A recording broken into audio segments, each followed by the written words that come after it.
What's going on, people? Welcome back to another JS TV. Back again tonight. Which is the football talk show. I've got Tony with me, and I've got Bournemouth fan Craig. Good evening to you guys. Good evening, John. How you doing, mate? Good evening, John. I'm doing well, mate. I'm doing good evening to you guys. Doing really well, and just got back from Elsby. I was away for 2 days, did a course, and you know what? I'm just glad to be home, to be fair, but missing this as well, so I need to be up as well. So, guys, if you like the video, like what you watch, make sure you like and subscribe to the podcast. Also, follow Craig Up the Cherries podcast and UTICAD, and also follow Tony's also Black and White TV as well. Super chats are open as well. Just join on there. The link's on the top, just 99p. And if you like to super chat, it is always open as well. Hi to Sophia as well. She came up that disappeared. Hi to Sophia. Hope you're well. Do follow Sophia's Talk Football. And hi to Steve as well. Hope you're well. Right. We're going to talk about this, guys. I mean, start with you, Craig. Right, before we go on to Tony. Tony's got a lot to say on this as well. But before we do that, hi to Alan. Hope you're well. And hi to Lee. I hope you're well. Yeah, I mean, it's about this ITK. Now, it's not hardly in June. It's the 5th day of June, right? There's people on there. Now, I'm not going to mention names, right? But there are some people on there, right? Making up stories, saying that we got this player, we got that player. Like, for example, Torsin, right? Torsin, we was after him for 2 weeks. Everyone says a done deal. Gone to Chelsea. Then Mamadashvili, Valencia keeper. Everyone says a done deal. Still at Valencia, yeah? Do you think our fans need to stop posting out rumours, posting out rubbish on social media? And I'm not going to mention names here because I know I've got mates who does this as well. But what's your take on it, Craig? To be honest, it happens with every club, and there's a lot of speculation that goes around at Bournemouth as well, between the fan base of players signing, players, being looked at, and a lot of it, I would say 99% of it is a load of rubbish.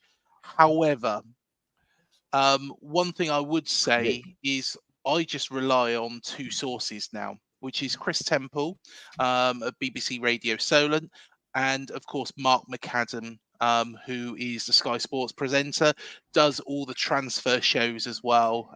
So you probably will recognise Mark. Might not recognise the name. You would recognise him, if you did a Google search. A lovely, lovely guy. Those are the 2 people to go to. Now, in a way, do I blame fans for putting out players that they would desire to play for Newcastle or play for Bournemouth? I don't really. It's when people start making up rubbish that they've spoken to somebody or other up the dog and duck arms, and they've this person's turned round and told them that this player's on their way down for medical. It's just not necessary. It's just not necessary. And I did a load of shows going back, not this season just gone, but the season before that. And of course, we were linked with all sorts of different players. And in the end, I was doing all the shows and I was looking at each of the players and going deeper dive whether or not they'd fit the Bournemouth mould.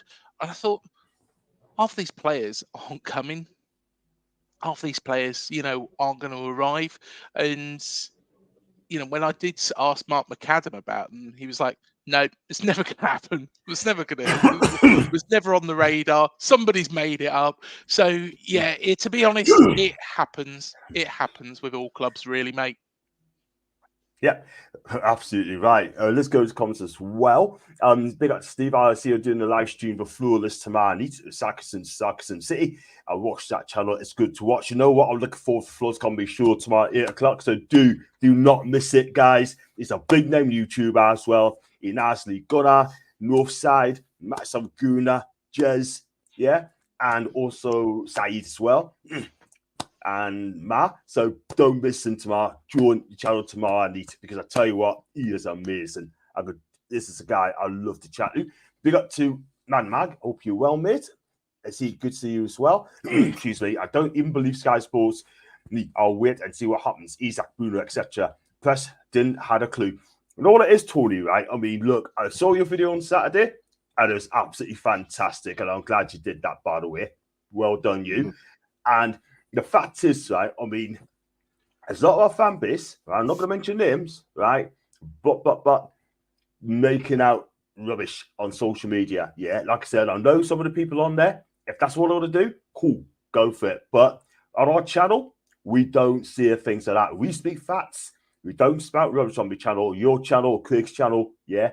And I tell you one thing, right? We wait and see what comes out. Unless they come to the club, unless they got a scarf up, we're believing absolutely not.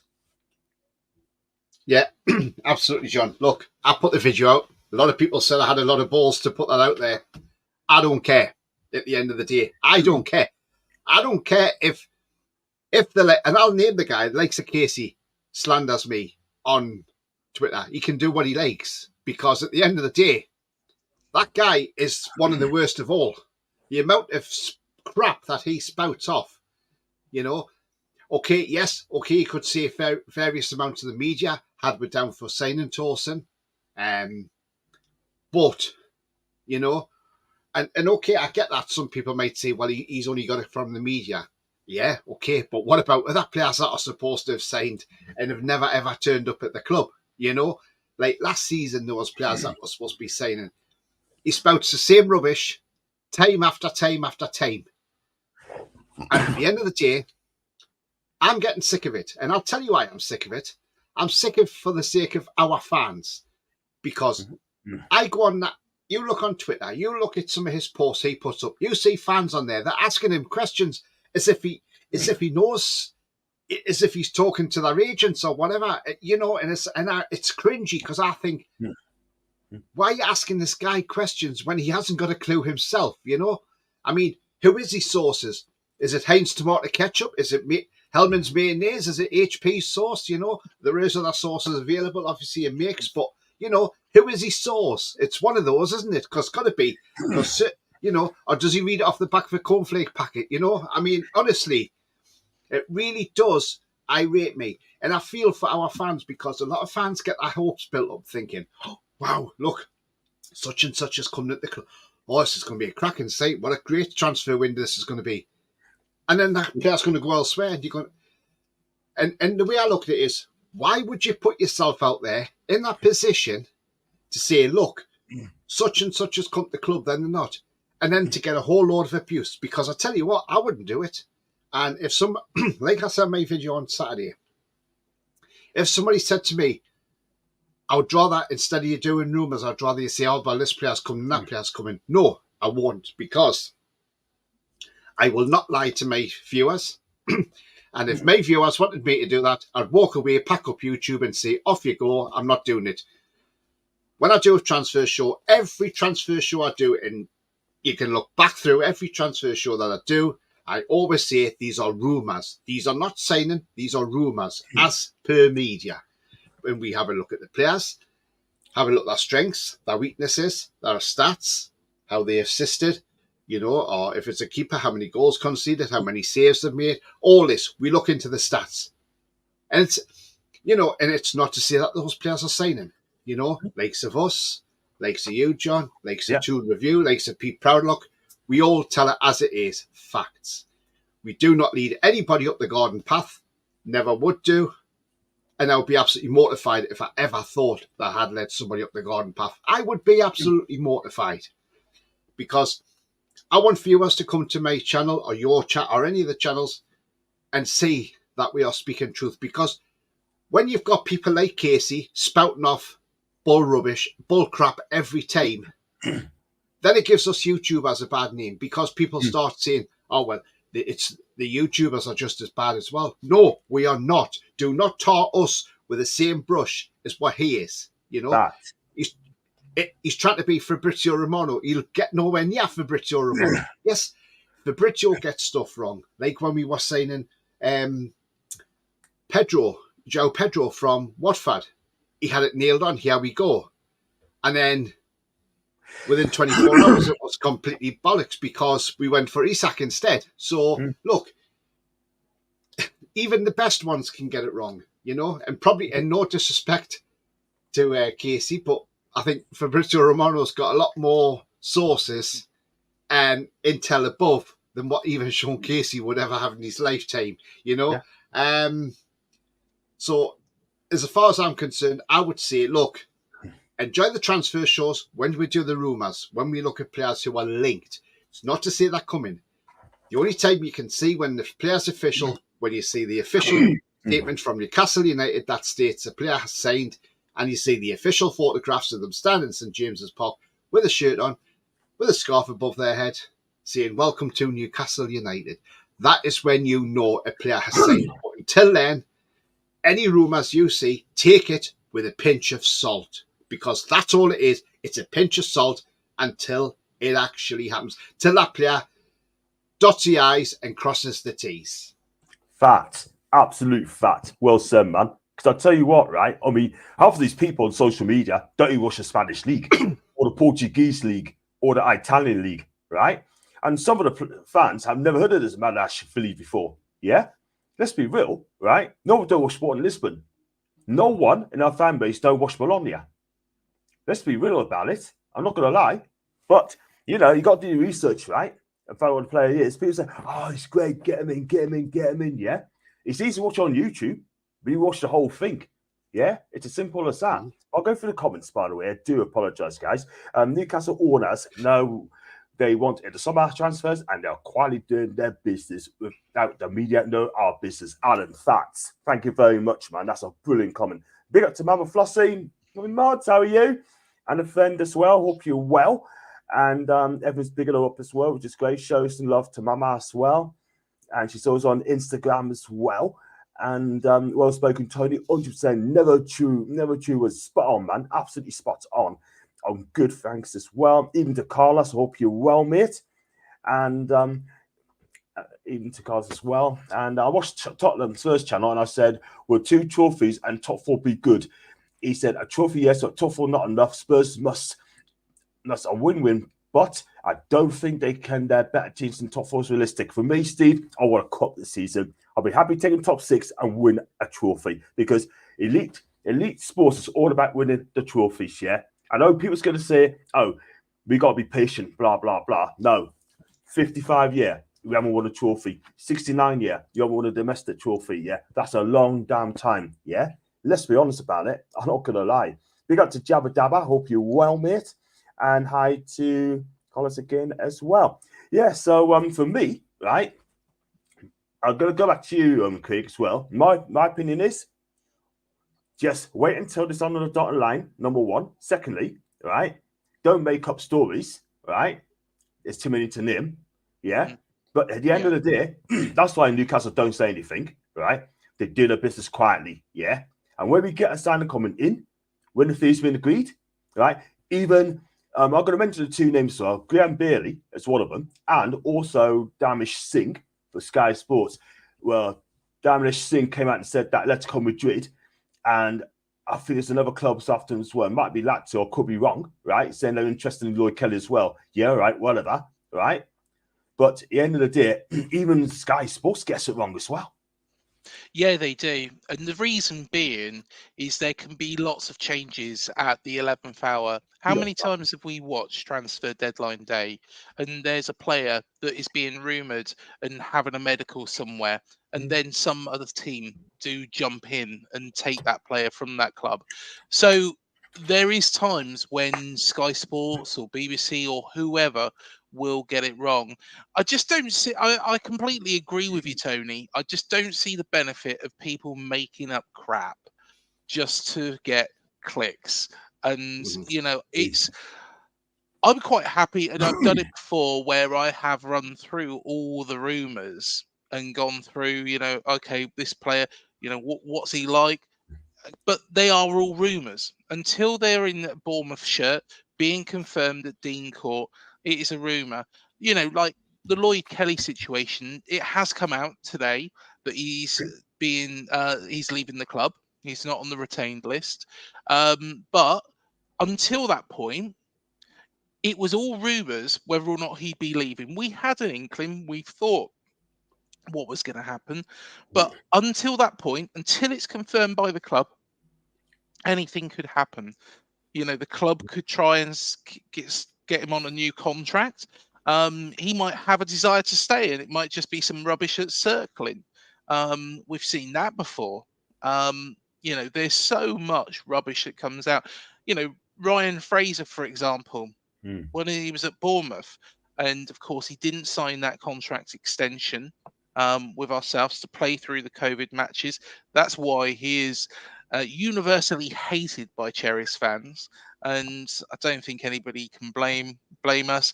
I don't think Newcastle fans are particularly too fond of him now either. But the thing was the rumor was that he was going to go to Arsenal. He didn't, you know, and again, it was completely, you know, where was the sources? Where were the sources for that rumor? It was just something that was circling round and round and round and round and round. It sounded like that there was, you know, an approach by Arsenal at one point. That is, you know, something that sounds, but nobody can confirm that. Nobody can confirm that, and it never happened anyway. You know, even though you probably do wish it did now. But yeah, I think I'm completely on Tony's side on this. It doesn't add anything to the conversation. You know, there used to be a fan, you know, in our fan base. I nicknamed him Bullshit Bill because at the end of the day, he would just make up any old rubbish just to get attention. And I think he got one right out of 24.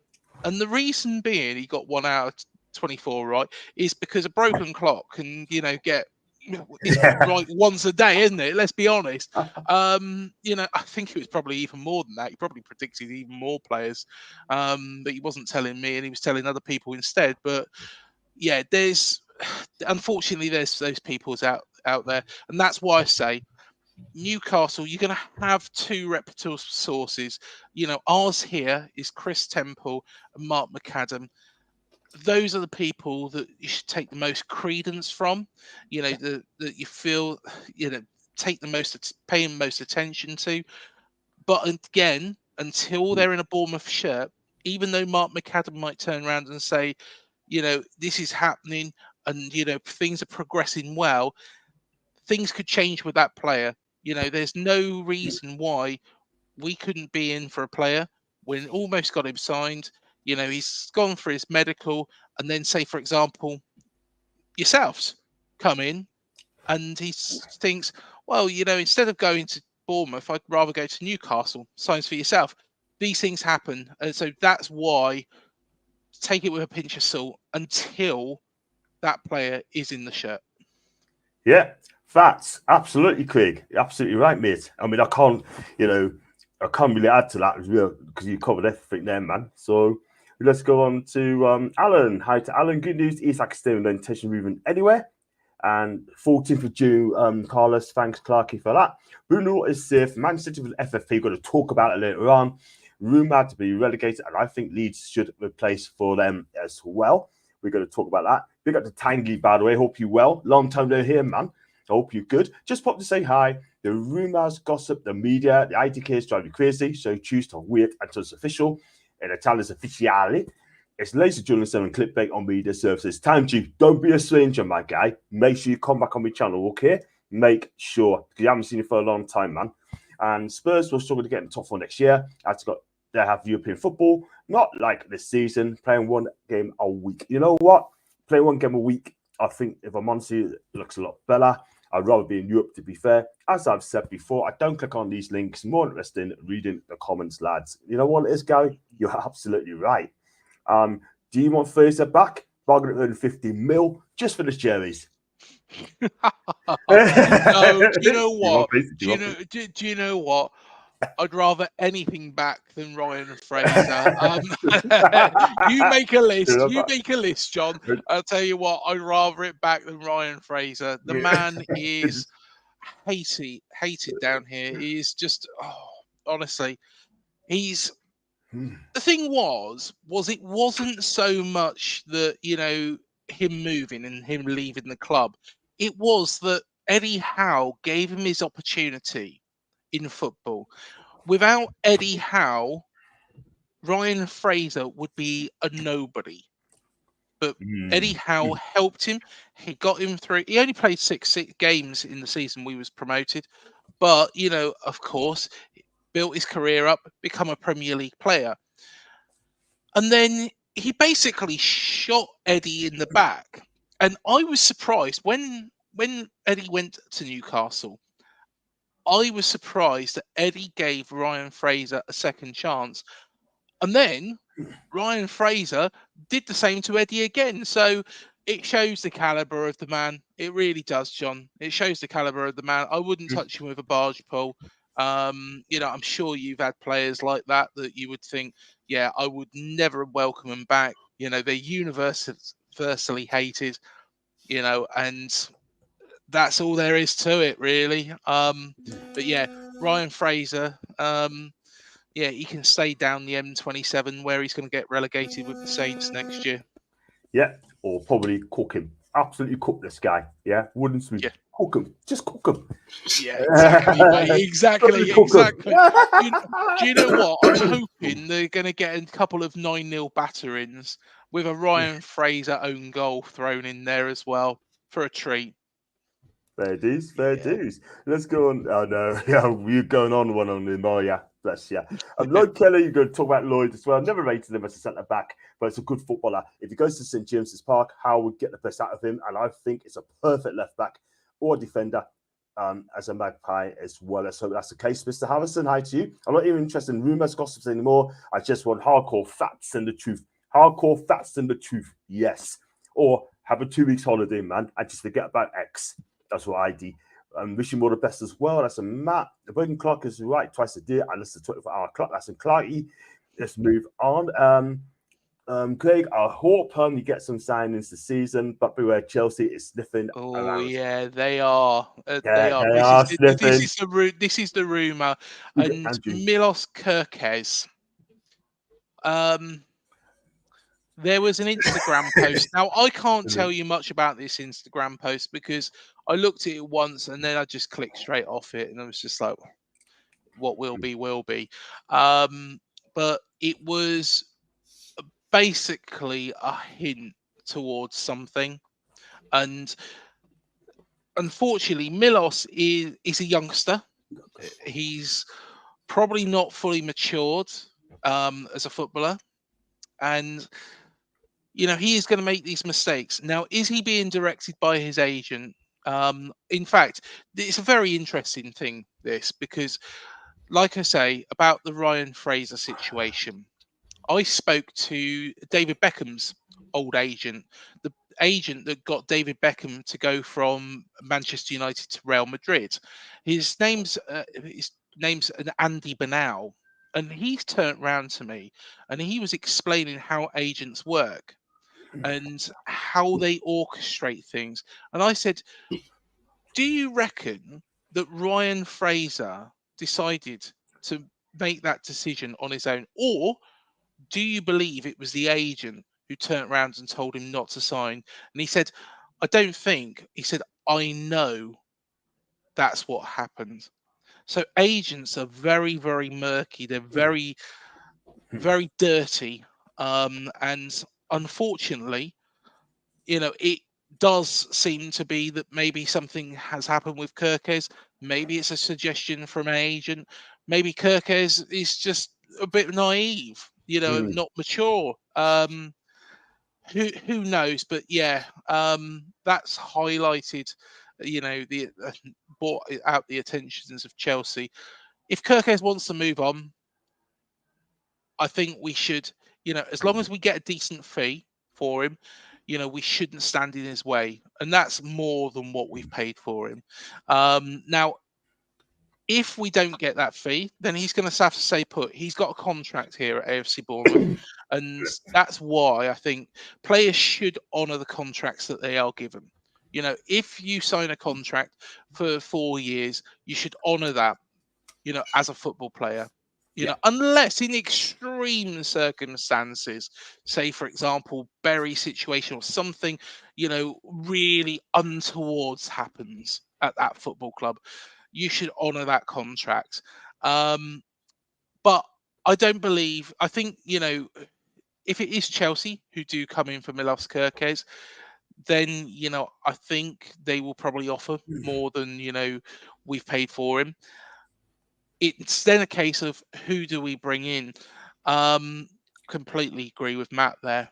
I'm quite relieved. I'm quite relieved at this moment in time, whisper it quietly, that nobody is looking at our other young centre back, because he, I think, is going to be even better than Kirkes. He is going to be possibly, and I'll say this now, and you can watch this video back in a couple of years' time. He is going to be one of the best centre backs in the world. I'd have money on that. And that's Ilya Zabanier. Absolutely. Absolutely. Check out for him as well. No doubt about it. And yeah, just go on to the comments as well. Kirkes, so young players moved about a lot. So I don't think loyalty is a strong point, but his agent will be feeling these stories. 50 mil would be good for the price as well. I got one on Twitter. That, isn't it? It's the money side. His agent is trying to get more money for Kirkes, which is good for him as an individual. But each time he moves, what will happen is he'll get a percentage of the transfer fee for arranging that deal. You know, say for example, if Bournemouth receive the whole 50 million, he might get 5 million from Chelsea straight direct. So how they all work out, I don't know. But all I know is that there is something significant in there for the agent. You read back at some of the, and I tell you one of the most interesting agents to actually read that back about, and it's Google his name. Well, it might be a struggle actually Googling his name, but it's Kia Jubarakin, who of course was the man who got Tevez to West Ham United all those years ago. And of course that highlights, you know, to be honest, back then that was odd. That was odd for the Premier League. Now, would that be so much of an odd deal? I don't think it would be. And I think that's how football has changed. There's a lot more in it for the agents. The agents, each time one of their players moves, they're making a pretty packet that they could probably live on for a year or two or 3 or 10. Fantastic stuff. Let's go another topic now. But I've got one here from on Twitter, Dazza. I am Daz 111. Big up to you, Dazza, on Twitter. If you can come on YouTube and leave comments in there, that would be amazing. Thanks so much indeed. Good shout, mate, and definitely yes. That's right, Lloyd Kelly. And Big L123 from Canada, Geordie. Yes, a lot is pure speculation and it is garbage. So there you go. So let's go. Go on, Tony. Yeah, what I'm looking forward to is watching Maresca be sacked from Chelsea by Christmas. Because I'm telling you now, he will not be there before. He'll not be there after Christmas. I'm telling you that now, John. He's not that good a manager. I'm sorry, he's not. He struggled with Leicester at times in the Championship. And I'll tell you now, results don't go their way. He will be sacked. And the Leicester fans will be laughing all the way because they'll be saying, you've jumped ship to go to Chelsea. Well, it hasn't worked out. Tough. Yeah, fact. Absolute fact. And big up to Mason, by the way. I hope you well. I'm not going to read the next comment because he is not the final. The final captain's Okun Koku. He is the club captain. Yeah, and I'm not going to read that. I'm sorry. You're not going to fool us, right? I'm not going to mention the name, right? You find it for yourself, chat. I'm not going to mention his name. So you can get to the bin. But thanks for the exposure, by the way, my guy. Hi to Julie as well. Julie J, hope you're well, mate. Hi to George and Ian and Julie as well. And go first, well. And big up to Mason. And just go fly as well. Got one for John as well. Big up to you, Jay. I think he's a big goon as well. Spend a lot of amounts like 50 million on prune players who soon stop over the next few years with financial fair play. Will bring transfer fees down as a whole, I think. And John, I think you could be right, mate. I think you could be right. I think it needs to, John. I think it needs to, because at the end of the day, the market as it sits at the moment is going to explode at some point. Gary. Agree with you. And I think we're going to have a situation, you know, hopefully it's neither of our clubs. I don't believe it will be. I think both of our clubs, you know, firstly, You know, you have got a lot of wealth behind your club, but at the same time, it's being run in the right way. It's not being run as a plaything. You know, it's being run sensibly, Newcastle. Likewise, ourselves, I don't think we are, going overboard, although we still have a very small stadium.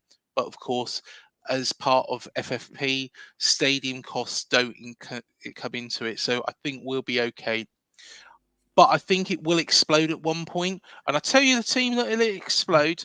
And I tell you what, if they do explode and have to sell a lot of players and, get all sorts of financial penalties, and the owners, no doubt, this football club will lose interest because they won't be in Europe. I tell you the one club, and it will surprise everybody, is Chelsea. Is Chelsea, because there's only so long you can carry on running it that way. And I agree completely with Tony about Maresca. I think Maresca got Leicester in a position where they were 17 points clear at the top of the championship. This was from second place. They should have got the points record. They should have sewn up the title well early. But the case that they limped over the line, yes, they still won the title, but the case that they just limped over the line is personally not good enough. It's not good enough. And I'm very, very surprised that Chelsea have taken a punt on him. But it's the way that Chelsea are being run for a long, long period of time, getting players on these long-term contracts. The thing is, every player has got the value of that player decreases over time. That player will decrease over time normally. Say, for example, you sign a 19-year-old star. We signed Kirkes. Let's take Kirkes, for example. There was no guarantees that Kirkes was going to make it in the Premier League. If he didn't make it in the Premier League, what would we have lost? We would have lost maybe 10 million. Maybe 10 million. We could have probably still sold him on for a bit, but we could have still made a loss. The fact he has, is besides the point. Chelsea are doing it in a whole different league, that they're buying players for 100 million. Now, if that young player, then fails, of course, their value is going to decrease over time as they get older. It should go up, but 100 million doesn't give you a lot of scope to actually get an extra amount, especially with FFP coming in. I think even if, say for example, what's the player that they signed for 100 million? 105 million, wasn't it? I'm trying to think. Enzo something, isn't it? He'll come to me in a minute. Enzo Fernandez. That's it. Thanks, Tony. Enzo Fernandez. Even if he does really, really well in the Premier League, because of FFP, they're not going to get that 105 million back. That money has gone to waste, and eventually, it's going to explode at Chelsea. And that's why I think the owners will get disinterested because they won't get Europe. Newcastle could be regulars in European football at that point. Hopefully Bournemouth, we can toy with Europe at some point. But at the same time, I think Chelsea, because they will lose interest, they'll have all this money, they'll have all these debts, and I think it could end up in tears for them. Yeah, I kind of agree. The thing is, Craig, Todd Bowley's a bit of a loose cannon, if you ask me. The amount that he goes out and spends on players is ridiculous. But it's not only the fact of that. It's a fact the way he cheats as well, because he sells his own hotels back to himself, so he gets out with FFP. And it's so corrupt. That's the thing. And obviously they can put these players whatever on these long contracts because that doesn't interfere with Europe. The only thing UEFA did put a stop on was the payments over 5 years. You can't pay over 5 years. So if you want to make a payment over 6-7 years, you can't do that no more, because that's what Bowley was doing. These clubs saying, we'll pay you over 7 years or whatever, so you can get around the FFP thing. But now UEFA's put a stop to that. and said, no, you can't. It's a maximum 5 years making your payments. You can't make them any longer than 5 years. So, you know, it's unbelievable. But the way Chelsea are run, since Bowley's gone on there, I mean, it's ridiculous how many players they've bought. You know, they've been through 3 managers. Yeah. Potter, obviously they sacked Tuchel. Then they took Potter on. Yeah. Then they sacked Potter. Then Frank Lampard came back, you know. And then he's gone. You know, and then they get Pochettino, and who takes him into Europe, and then he gets sacked, you know. And now they've brought Maresca in, who's untried and tested in the Premier League. He's going to get cooked. Cook him. And I'll tell you now, if he starts off rubbish, let's just say, if Chelsea don't win in that first 10 games, he could be out the door then. Well, I tell you what, the one thing that you have mentioned there, and this is really interesting as well, when you look at it, is that he is selling, like you say, assets back from the club to himself and then pay. There's some sort of arrangement. Now, there's 4 teams that have done similar, and you can tell me what the similarity between all these teams are. Derby County, Sheffield Wednesday, Reading, and Wigan Athletic. What is... no, sorry, 5. Bolton Wanderers did it as well. What is the similarity between all 5 of those teams is that they went into complete and utter financial freefall after doing that. They overspent. Every single one of those clubs overspent. They spent on silly, silly players, silly wages, overdid it. They sold their assets back to their owners. The owners lost interest. I don't know what's happened with Chancery. Of course, Derby was sold. Reading are in the middle of getting sold. Wigan, I don't actually know what's going on with Wigan. And Bolton were close to ended up in the Bury sort of situation.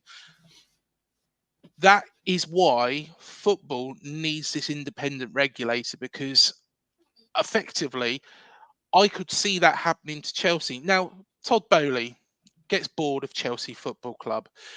He wants to sell that football club. Now, he's got the assets. So he's got the training ground, he's got the stadium, he's got all the bits around. So all that somebody is buying is the club name. But that club name has got attributed to it £500 million worth of debt. All it is a shell. All it is a shell. Todd Bowley owns the stadium and everything else. He can do whatever. He can charge rent to Chelsea.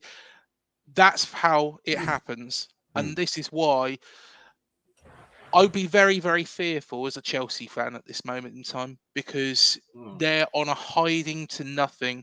If this doesn't work, if Maresca doesn't pull it off, it's going to be another case of, well, Leeds did it, all right, it was a smaller scale, a lot earlier in time. Portsmouth did it in the Premier League. There's no reason why Chelsea, are immune from that. There's no reason why any team in the Premier League is immune from that. Another team who's going to be the litmus test, I think, in the next, if they don't get their everything over the line, is Everton.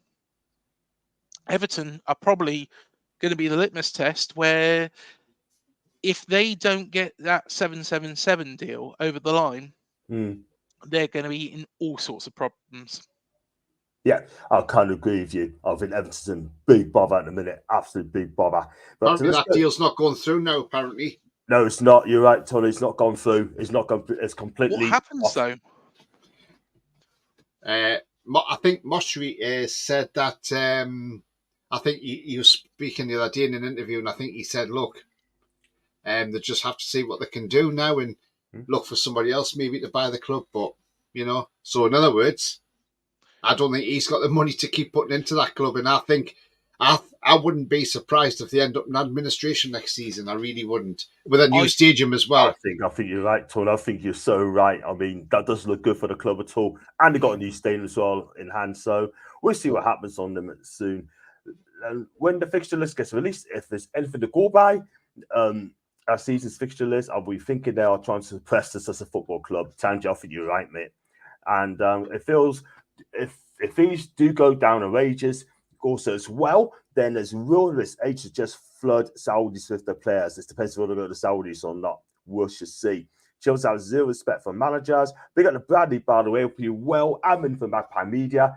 First time here. Hoping my personal YouTube account. Big up to Bradley as well. And Bradley, I'll retweet your stuff as well. You know, you're not saying you, mate. You're the real one, mate. You are the real one. Yeah. I will keep retweeting your posts because, Bradley, if you don't follow Magpie Media, right, guys, do give him a follow.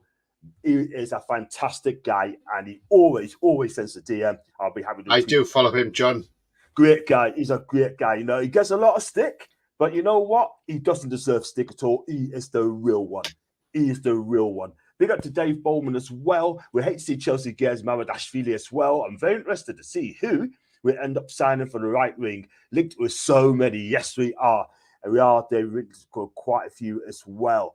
Big up to AD as well. Chelsea's to investigate it. Oh, they will. Don't worry about that. Hi to Joe. I hope you're well. Hi to Leah Kane. Chelsea all over the place. No idea. It's Cockney crap. Chelsea are a club where the manager doesn't have the freedom to control the team. That the board has all the power. They just want a yes man or why man. Even to my dog, Mag. I hope you well. No, call Mag dog there, didn't I? I'm getting used to the share of the channels. No, I'm thinking on getting mass blocked like on X. Roddles, you know what, mate? Sharing the channels is really good. Big up to Craig Lee. Hope you're well. Hi to Goatfather. I forgot to say hi to him. Foxy. How do Bournemouth fans feel about Kirk Kersey's overall? He was one I hope we would sign when he was in Eredivisie. And I tell you what, he's a really good player. Yeah. That's Matt. He's chatting to Matt. He's a little bit. He's a little bit rash though. I think, you know, there's been times during the season where, you know, he's made the wrong calls. He recently got sent off.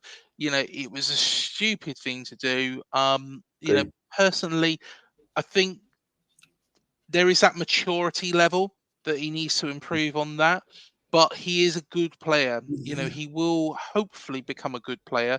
I think what he needs, and like Justin Kluivert's found, is that little bit of stability, little bit of, you know, because Justin Kluivert's never really, until he's come to Bournemouth, you know, found somewhere where he's excelled and flourished.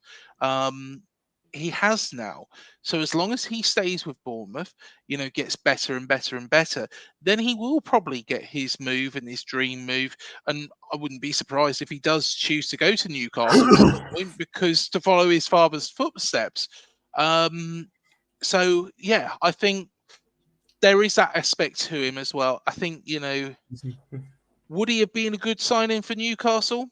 I think it probably would have been better for him to join Newcastle than Chelsea, you know, if that's going to happen. Because I think Eddie, working under Eddie, he will get time. He will get, you know, a lot more coaching. And Eddie's very good at bringing players through, as you've seen there. And, you know, as we saw here, you know, he will bring players through. You look at what he's done with Joe Linton. He's turned him from a player who nobody would touch with a barge pole to somebody who's real quality. Yeah, 100%, my guy, 100%. And see what pans out there. Bowley hasn't broken any rules. Devil hasn't cheated. The financials may well catch up with them, though that's some key 88. Big up to you, man.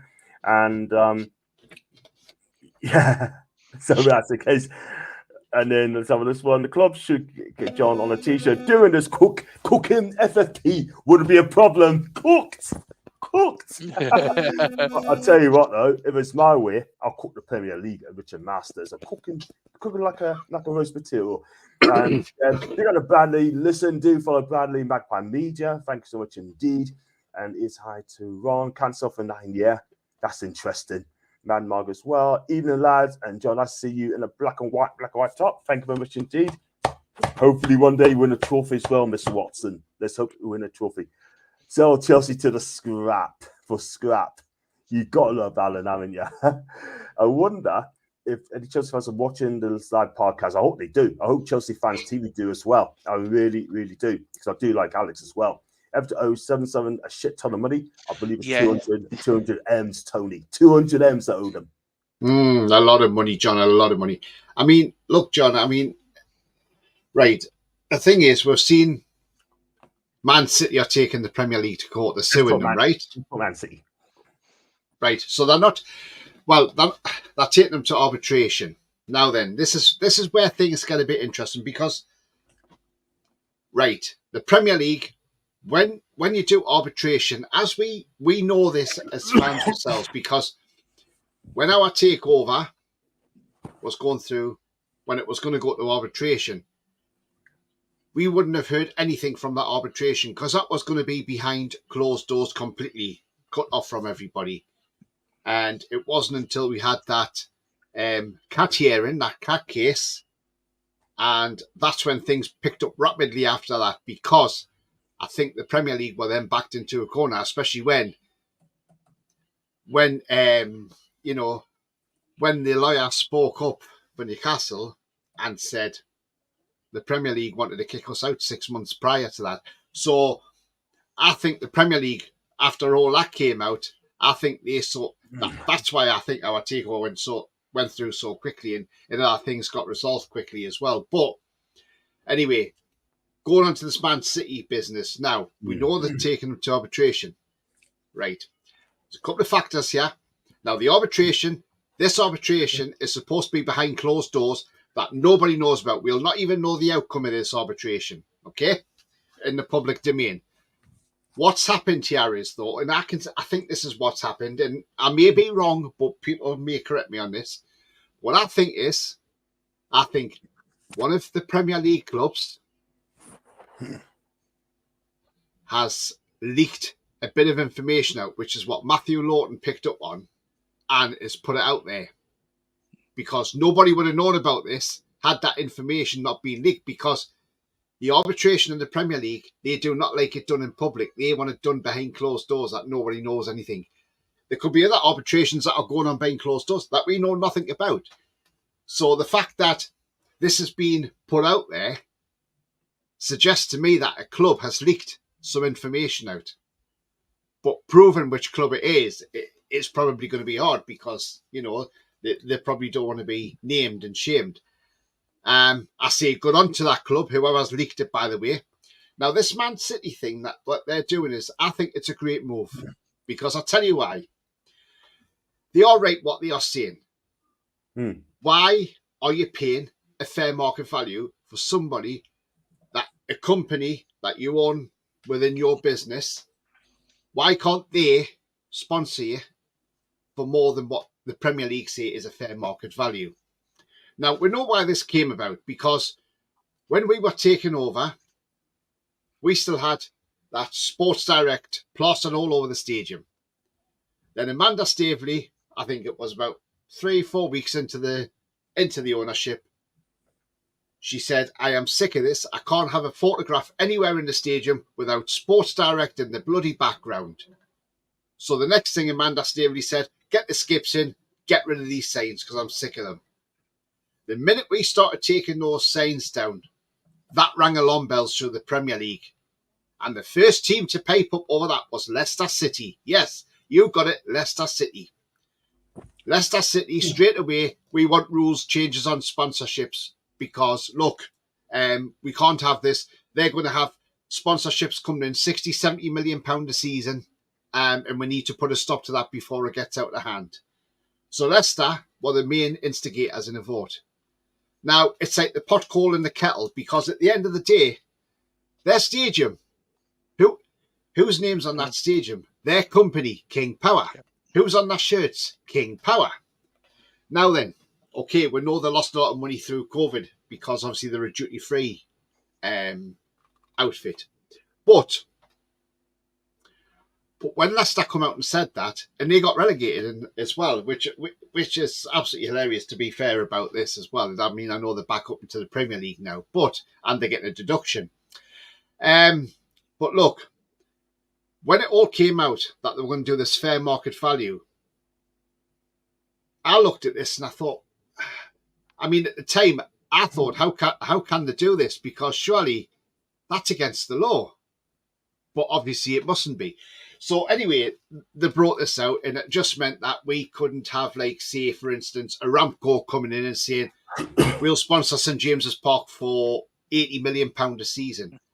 Seller couldn't put on our shirts on our shirt sponsor, or we'll pay you £50 million a season for the front of the shirt.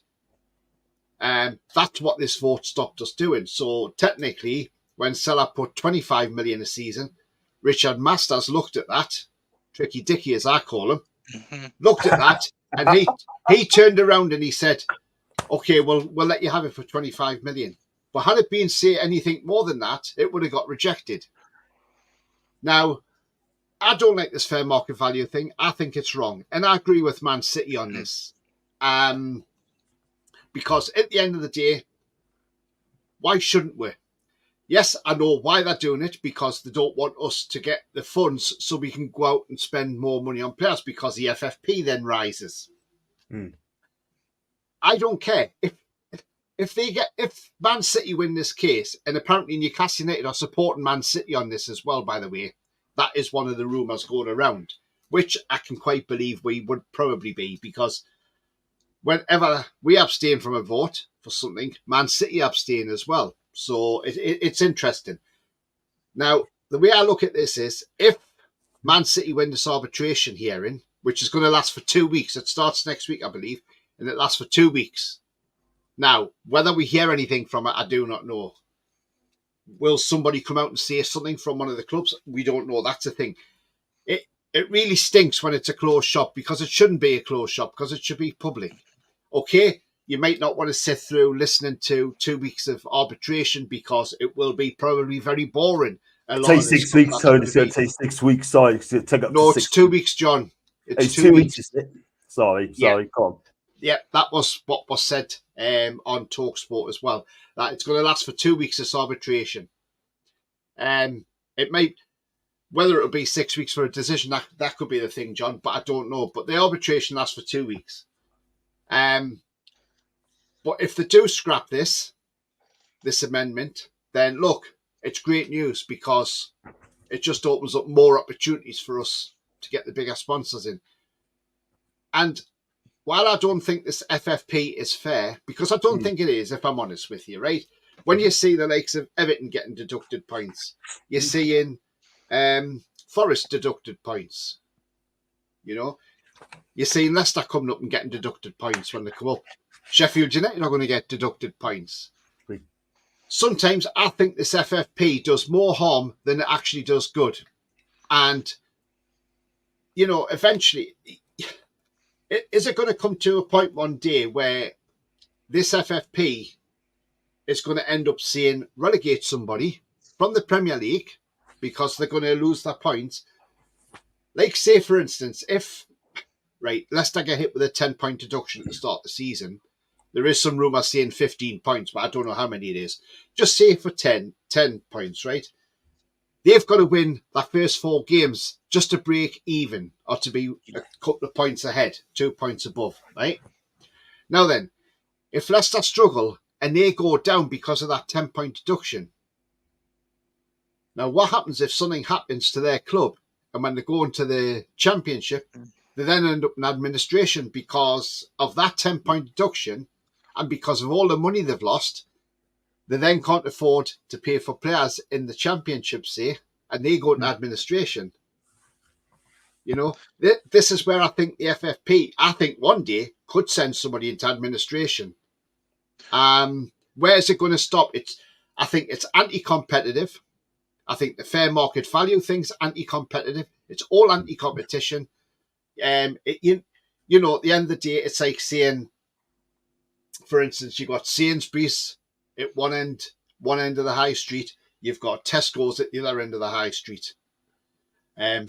Tesco's get bought out by, say, a massive American company, and then that American company starts throwing money into the business. Does Sainsbury's then turn around and say, oh, we can't have that happening because we need fair market value? It wouldn't happen, because it would be thrown out, it would be laughed at. So, because it's in the Premier League, And I agree with Man City. I don't think these rules are right, and I think they need to be scrapped. I seriously do. I mean, what's your take, John, on that? What I've said? I kind of agree, because I'll tell you what, right? I think they're going to take them on, but you can't stop people bringing in money to the club. You just can't do that. It's restricted trade. Do you know what I mean? But I tell you one thing: if Man City wins this, Tony, if they win this, it's 50-50. But I hope Man City wins it. I really, really do. Because I tell you now, if they win that, it could open the whole thing up for Newcastle as well. So that means Man City could spend freely. Newcastle United's going to spend freely. Yeah. And I think Richard Masters, we walk, he'll be out the door. He'll resign over it. Do you know what I mean? And that will make our day. But I tell you what, it's going to be a stark win. And Man City pulls it off, I hope they do, then, woo, the Premier League is going to be one big mess. I'm telling you that right now. And the Premier's got to be prepared for this. Man City's going out all guns blazing, yeah? They could have just said, you know what, we take it on now. But they took the time, buying the time, spoke to the right people. They got the best lawyers in the world. They get the best people in the world. They got the money. They got the the loot. Guess what, Tony? It's going to get messy, but I see City pull us off. Thing is, John, right? The thing is, right, that if Man City win this case, this could just be the start of things to open up more cans of worms. Because remember, if you go back to when Keith Patterson stood up for our takeover, and he did say one day, he said, if a lot of that evidence got out about the Premier League, there'd be a lot of 6 a.m. door knocks by the men in the blue uniform, putting people in cuffs, like of Richard Masters and that. Now the thing is, right? People laughed at him when he said that, but he's actually being serious. And the thing is, right? If Man City win this could just be the beginning of a lot. It could spell the end of Richard Masters. I mean, look, we know Man United don't want this. Man U don't want this to happen. Obviously, because they're a cartel club. I know Mark Goldbridge has had his say on it, and he's not happy with it. And I thought, well, yeah, I know why you're not happy with it, because you don't want us being above you. That's why. But the thing is, this could put an end to the cartel as well. So, you know, I think it's got to be, and I hope Man City do win it, and I hope they really do smash it out of the park, if I'm honest with you, John, because that's what they need to do. They need to win this case. And look, on TalkSport, they had a financial expert who used to work with Man City, and he said what they're doing. He says, and even he mentioned, he said a lot of this reason the fair market value came in was when Newcastle had the Saudi takeover, because the clubs panicked. The clubs panicked through the Premier League, and I said, and I've said this for a long time, the clubs panicked as soon as Manda Staveley started getting them Sports Direct signs removed. The minute the first one came down, that was when the panic set through the whole lot, and that's why Leicester City shouted their mouths off first. Richard Masters has made an absolute farce of the Premier League last season. Really, he made an absolute farce, because he's punished Everton, he's punished Forest. You know, there is Manchester City with these 115 charges, but PSR shouldn't have been dictating. Now, there's two ways to look at it. And, you know, actually, you've opened my eyes to this a little bit more, Tony, because I was very much like, Man City, 115 charges. Why are they not being punished?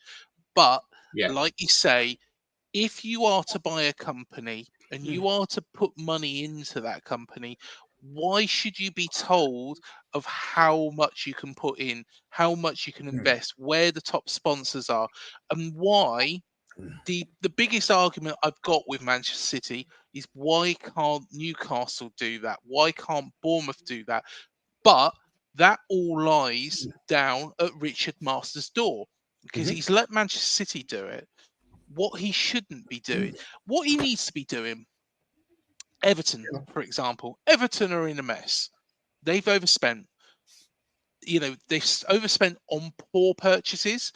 A lot of it is down to COVID. A lot of it is down to the stadium. Farhad Moshiri doesn't want to invest in the club anymore. That's quite clear. It looks like they're going to end up in administration.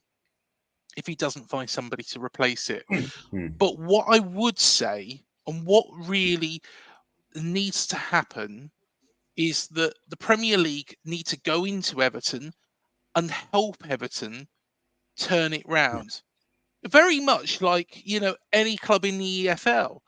Take Wigan Athletic or Bolton Wanderers or Sheffield Wednesday. They need to go into that football club and work out, look at the finances. In fact, it's quite an interesting topic that come up. And I think it was on Hmm. Talk Sport. It was muted first. And it was about a golden share. Yep, Simon Jordan. It was probably about 5-6 months ago. And having a golden share in each of the clubs, which is transferred upon promotion and relegation between the EFL and the Premier League. Now, that would enable the league to actually get involved in that football club's finances, to be able to view that finances in its entirety at any point. If, say, for example, they could see a problem at Everton emerging, which, let's be honest, Everton fans quite clearly said, whilst they were spending all this money, they should have stepped in. But there's no way you can, because that's happened at Everton. That's one situation. They are a stable club. They're doing things the right way, from spending more money, from actually getting more sponsors in. You've opened my eyes up to it, Tony, because it's something that I was very worried of, at Bournemouth. I don't particularly like that we've got a gambling sponsor on the front of our shirts. But at the same time, if it brings in the money and if there's more money to be made, by getting a sponsor, but we're being prevented, that's wrong. That's wrong. And Manchester City, if Etihad, we know how Man City are built up. The UAE is one of the richest countries in the world, if not the richest. They will plough money in, and Etihad is the national flag carrier of the UAE. Yeah, I agree. And very, very nice planes. I've got to say that as well. Being on one, been on them several times actually last year. But I tell you what, if they want to put more money into Manchester City, that is their prerogative. Like Salah, if they want to put more money into Newcastle, that is their prerogative. If Dafabet want to put more money into Bournemouth, again, it shouldn't. It should have that fair market value. You should be able to do what you want and be able to compete. And I completely agree. Man United don't want this. They will be adamant that they don't want this because they are part of that old cartel. I wouldn't be surprised if Liverpool was alongside them in this as well, trying to keep it all together. Mm-hmm. I agree. But the thing is, the thing is though as well, is like you say that they don't want this, and that'll be the thing. But like I say, if Man City smash this out of the park, it's going to be absolutely massive. It's the same with your club, Craig. If your owner owns whatever a company, say, and they come in and say, "Oh, they want to put the sponsorship on your shirt," it's got to go to Richard Masters, and he's got to make sure it's fair market value before he says yes or no to it. And it's wrong. It's wrong.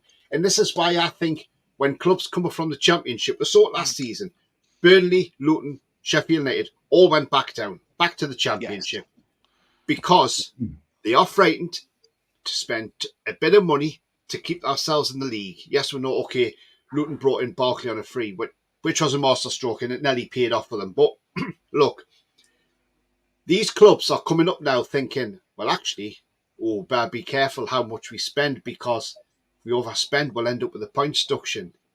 And how is the Premier League supposed to be competitive if teams from the Championship who want to come up there and compete and try and stay up there, not just for one season, but for 2, 3, 4, 5, like Brighton have done and things like that, and like Leicester had done before they went down.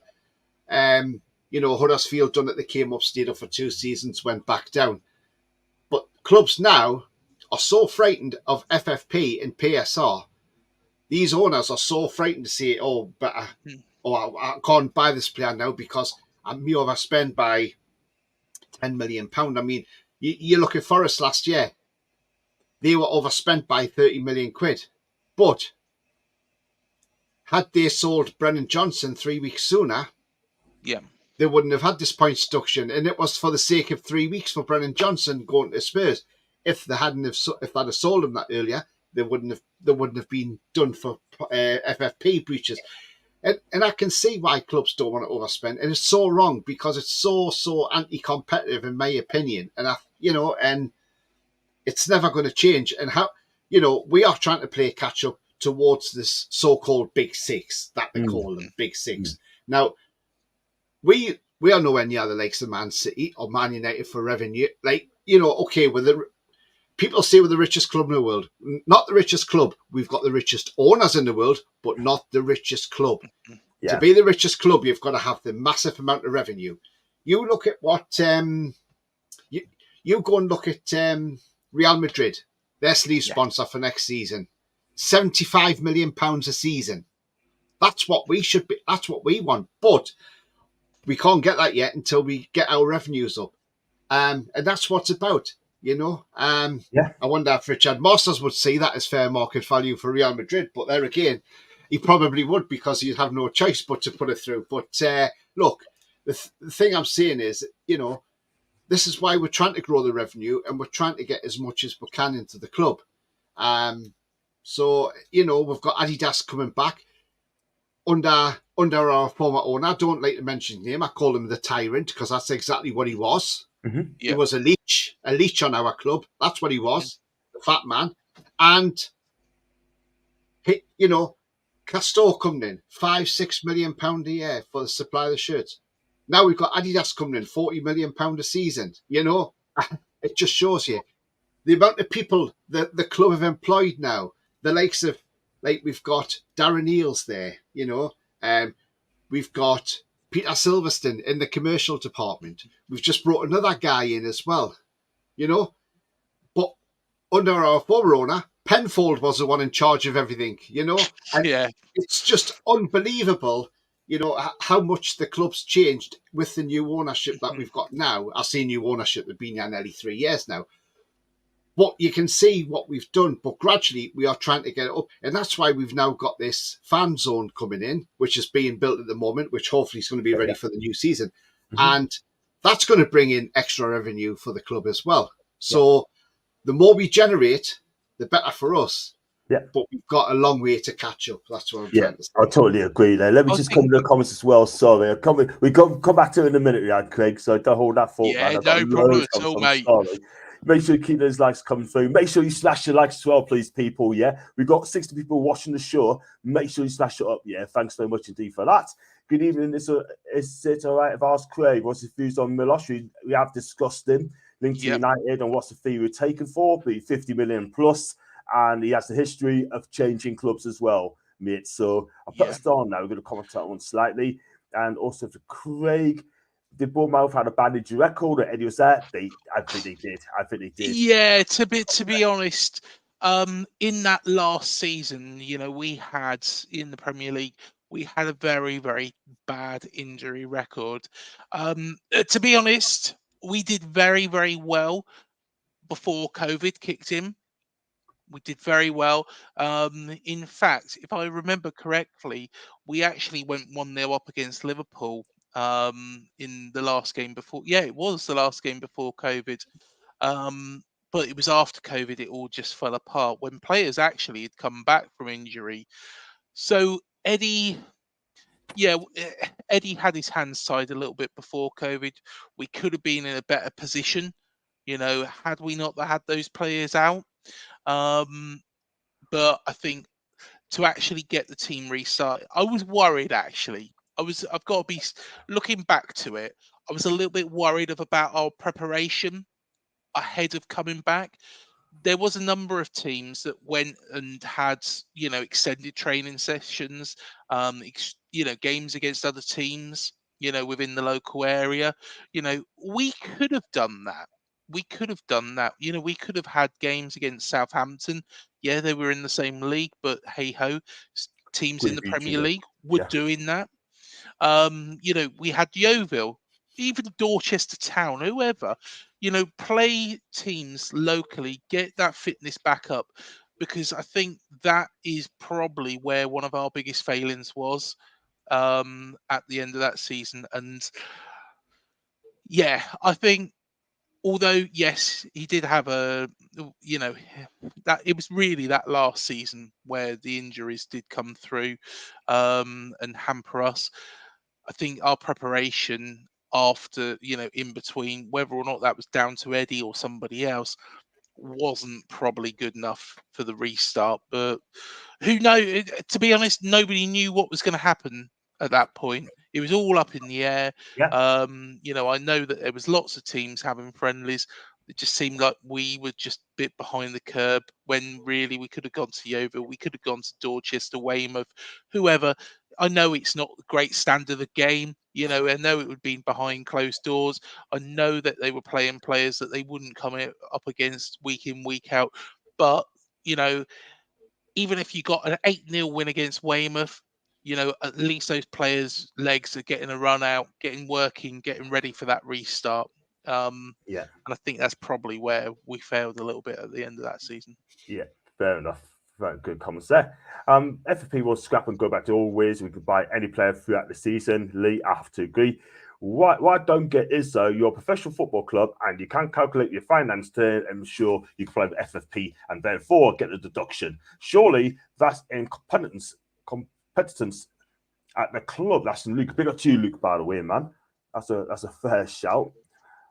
The current FFP, PSR, whatever they will call it, next on Fit for Purpose. Can Sheffield United switch, Luton, and even track sponsors like Emirates? Not fair, not fit for purpose. It's for the big clubs. He's right, John. He's right. Andy, the thing is, John, as well. He's right. John, he's right. Man. The thing is, as well, John. Yeah. Eventually, I can see top players, and look, this. I said this a few months ago. I can see eventually top players saying, "Not going to the Premier League. What's the point?" You can only play for a certain club because they might have the finance, but other clubs won't have the finance to take you on. And eventually, players will go off to Saudi and play there instead because that's where the money is, because there's no FFP or nothing. So they can get, high wages and everything like that. So, even in, like Mbappe has gone obviously to Real Madrid, but, could Man City have afforded him? Yes, probably they could have. But maybe they looked and thought the amount of money he's going to be on, if that might even push them close to the limit of FFP. So this is what I'm saying. Eventually, players will end up snubbing the Premier League and going elsewhere. And, and why should we be robbed of having star players in the Premier League because of stupid financial rules like this? I think Richard Masters has to resign, has to be made to resign, as soon as possible, because at the end of the day, his running of the Premier League is absolutely atrocious. Is absolutely atrocious. Firstly, like you say, and what you refer back to with regards to Newcastle situation, completely agree. It's completely unfair when you have got owners who can spend, and Newcastle are not going out and doing a Chelsea. They're not going bonkers. No. They're spending wisely. They're spending cleverly. Why should they not be able to invest in the product that they have purchased to actually increase the value of that product at the end? But I think, also with regards to the points deductions as well, he needs to resign. He needs to resign as soon as possible because it is becoming absolutely farcical. If you think Everton are probably going to get a points deduction as well next season, Leicester we've already talked about. Who's next? There was talk. I interviewed, you probably can remember him, Richie Neville from the boy band Five. I interviewed him and I was talking to him about Aston Villa, and he said how imperative it was for Aston Villa to get into the Champions League. If they didn't get into the Champions League, there would have been all sorts of issues with PSR. It's just not fair. It's not fit for purpose. PSR is a complete and utter mess. I can understand it's there to help clubs stay solvent. You know, we don't want another Leeds, we don't want another Portsmouth, we don't want another Everton situation. But at the same time, you should be able to invest in that product because you are going to keep those small clubs small. And it'll be interesting, actually, because Leeds have just had investment from Red Bull. If Leeds United are promoted to the Premier League, if PSR is still in place, I'd be damned if they are going to, Red Bull. Red Bull are not going to comply with PSR whatsoever. They will invest into that football club. They might be called Red Bull Leeds by that point, but it's they are not going to have their hands tied. I can guarantee you that. 100%.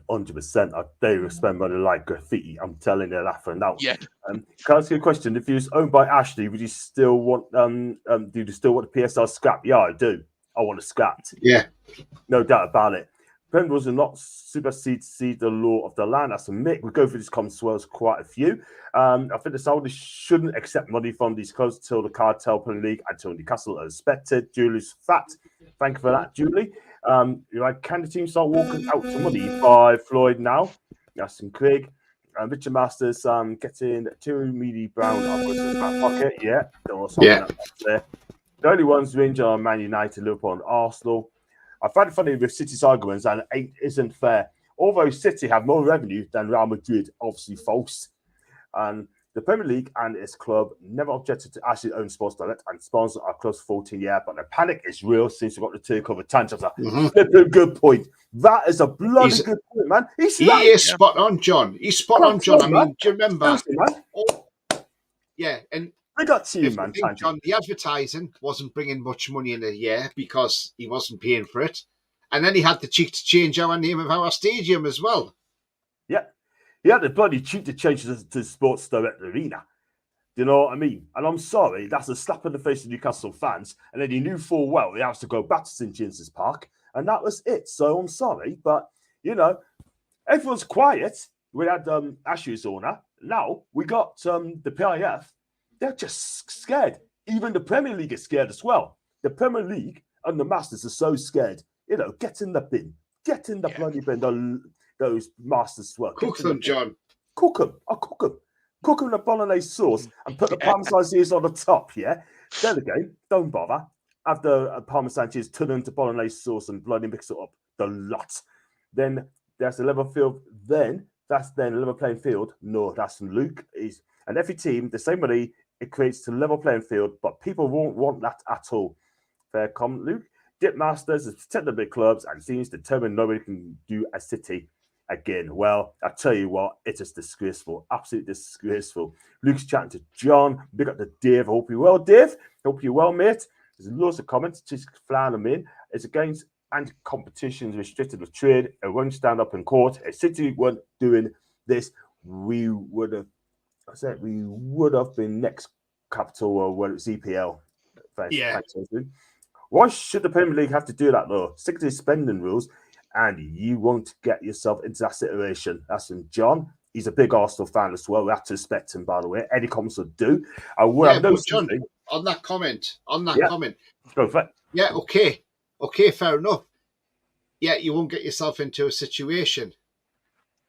But the thing is, as I said, this is a thing that Darren Bent came out with about 8-9 months ago, and I actually quite agreed with what he said. Yeah. And what he said was, instead of having PSR, what you could do is you have a scheme with the owners of the club. So whatever the owners are worth. So, so say for instance, if Bournemouth's owners worth, say, £1 billion, say for instance, or £2 billion, say, for argument's sake.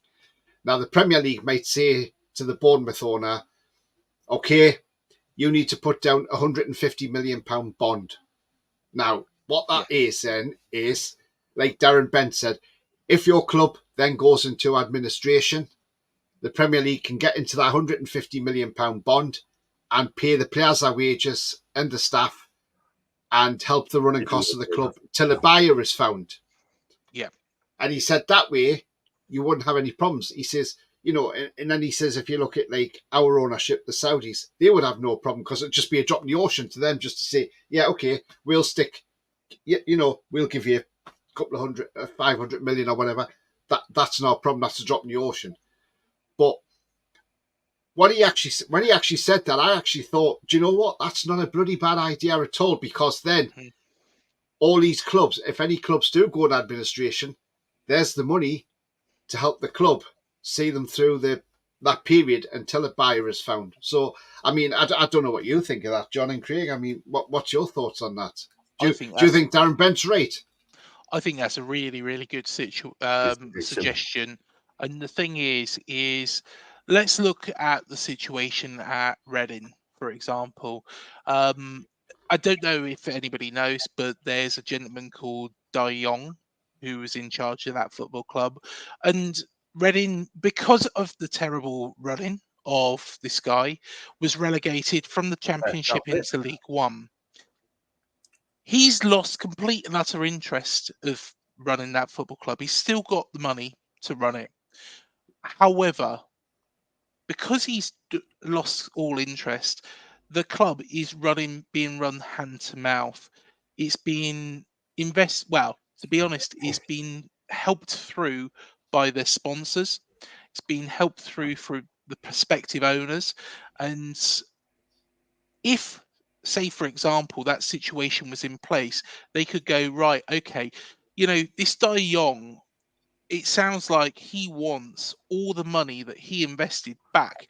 But it's like if you buy a house, and that house, you don't look after it. The garden's a mess. The conservatory's fallen apart. You know, there's doors hanging off the hinges and things like that. That house is not going to be worth as much. Well, you know, it could be, but you know, at the end of the day, it might not be worth as much as what you paid for it in the first place. And what really should be happening is that EFL goes into that bond that's this Dai Yong's put down and takes it out. Likewise with Farhad Moshiri at Everton, they should be able to go into a bond. I think it's a great suggestion. Go into Farhad Moshiri's bond, take out whatever it is to keep Everton surviving until they find a buyer. You know, okay, it's still going to be rocky for Everton. It's still going to be rocky for any club in that situation, but at least that club will survive. You know, it would be absolutely awful, you know, because who knows what Everton have built up debt wise. You know, we've already talked about the 200 million that 777 Group have invested, and now they're no longer interested, that Farhad Moshiri has to somehow pay back, even though he's not interested in investing in them. What about this stadium? How much more has to be paid on that? Loans, you know, I can't see where they're going to get this money from unless they get an owner quickly, or Farhad Moshiri starts putting, you know, his hand in his pocket to keep the club going. And with PSR, you know, effectively, I can understand why they've, you know, looked at bringing something in to help stop clubs getting in this situation. But the bond situation would be a lot better, because there shouldn't be a restriction on the top clubs or the clubs with the money being able to spend that money to stop them having certain sponsorships. What there should be is to stop clubs, you know, Todd Bowley. What happens if he pulls out Chelsea? He's bored of Chelsea. How much debt are they in? Well, they're in £500 million worth of debt. You know, are they going to survive? Wouldn't it be? It would be terrible if we lost an Everton or a Chelsea, you know, from our landscape because of somebody who was in it for a short period of time, just as a plaything. You know, if Todd Bowley loses interest, like I say, in Chelsea, they are absolutely screwed. They're absolutely screwed. They're not being ran like Newcastle are. They're not being ran like that at all. They're not being ran sensibly. Neither was Reading, neither was Wigan, neither was Sheffield Wednesday, Derby, Bolton. None of these clubs were being ran, you know, like Newcastle were. But Newcastle are the ones that are being punished. And likewise, we probably could spend a bit more. Bill Foley's got a lot of money. We could spend a lot more on replacing certain players. Of course, Lloyd Kelly's gone for free. You know, Milos Kerkez might go for a bit, so a little bit more money comes back in. But how much money realistically are we going to be able to spend without falling over that trap? You know, our shirt sponsorship is no doubt worth a lot less than yours is and Man City's is. But say, for example, if Red Bull just said, well, you know, we'd like to put our logo on the front of your shirts and give you 100 million for it, you know, Neil Blake might be rubbing his hands together and thinking, brilliant, that's fantastic. Yeah. But Richard Masters would put the blocks on that, and it's unfair. I totally agree, mate. 100%, man. But it's just going to get worse and worse by Richard Masters. Get rid of him, like, you know, just change for the better. I'll go for this call. It's going to wrap up the show soon, but I've got loads of comments coming up as well. Smash the likes if you're new as well, please, guys. I'm not savvy about the subject, but I'm all for whatever gets Man U relegated in League Two. Everyone wants that, don't they? And Luke's talking the tune. Question for Craig: does your owner still on his? You have to repeat the question again, mate. Sorry, Mason. Comment time in a minute. If they got FFP, it will solve so much, as there will be so much money in football again with the astronomical fees for players, clubs, and we get that money for players and reinvest. Yep, that's very true, Ethan. People, I think I've got a super chat as well. People say they want a fair playing field, but then say they want the club to have unlimited spending. Like what, Luke? I mean, look, we need to get rid. Sorry, man. Does he own Hibs? Does your owner still owns Hibs? Yeah, he's got part investment into it. So he's got part investment into a New Zealand-based club. So he's got investment into them, investment in Hibs, investment in Lorient. You know, I believe he was looking at investment into another club as well.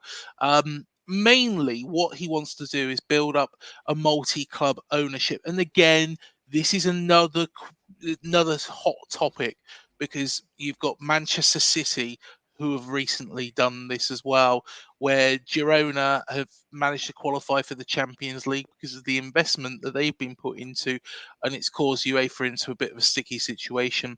It seems like it's all resolved now, but it looks like he's aiming for that, you know, that sort of style of approach. But yeah, he no doubt he's going to spend more and more money, but we are going to be the parent club. I did speak to a guy called Nicholas, who's a Lorient fan, and Lorient have just been relegated to the second league in France, the second division of French football. And I would be very, very frustrated.